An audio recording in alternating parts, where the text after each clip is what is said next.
One of the things I'll miss most about the show will be the people. Whenever I'm asked about production problems or challenges, I always liken the show to a well-oiled machine. And really that machine is made up of individuals who are so damn good at what they do, and it's just been a real pleasure to work with. So I guess just coming in and not seeing these people who, for the past 5 years, I've spent more time with than my wife is kind of sad.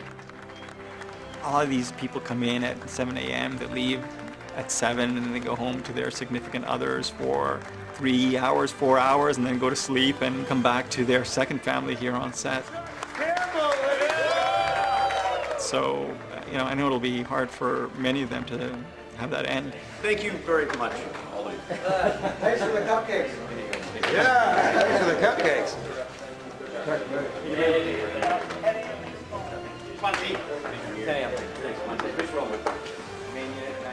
What will I miss most about David? Again, the sense of humor. Come on, guys.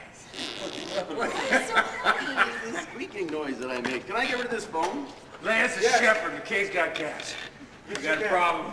Here we go. Ready, guys? No, wait, 2 seconds. Let me get rid of this phone because it's making squeaky noises. I can't move. It's appropriate that his little fan contingent are called squirrels, because he is kind of like the squirrel on speed. He is a lot of fun, and in some ways we have very similar interests as well. I mean, he's a sci-fi guy, and he likes to read the sci-fi books, and the writers connect with the McKay character, but I think a lot of the writers also connect with David Hewlett as well. I mean, he is, you know, a fan's fan as well.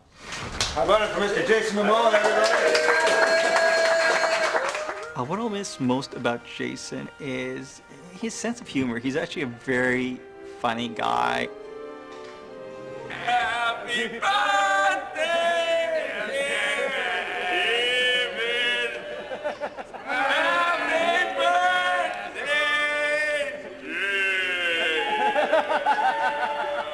And he's a very, he's going to kill me for saying this, but a very sensitive soul. I mean, I remember at the cast party, he was talking about some of his passions for his art and everything, and he's very, I mean, the character he plays is very gruff, very kind of unfathomable character, but he's a real softie. So the fans, yeah, he is a real softie. Okay.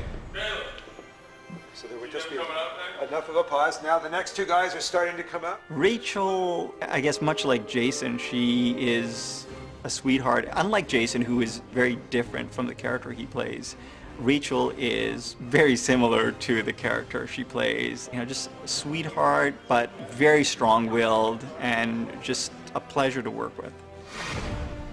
Jewel, she's an incredibly, incredibly talented young woman. I am not Neva Castle! And we'd cast her early, I think in season 2, and she was in full wraith prosthetics. So when we had the opportunity to cast a doctor, we said, well, what about Jewel? We brought her in, and she has not disappointed. And she just has a way, it's very similar to Bob Picardo. She's able to just light up a scene. Hey! This is embarrassing. You guys need to suck it up and get along. Our lives are at stake here. I will miss that Jewel magic. I love you. Just wanted you to know. Thank you. Thank you, everybody, for 5 fantastic years. To the fans who were upset, I would say I empathize. I use the word empathize and not sympathize, because I know exactly how you feel. I mean, it's disappointing for a lot of us who worked on the show, who were looking forward to continuing to work on the show.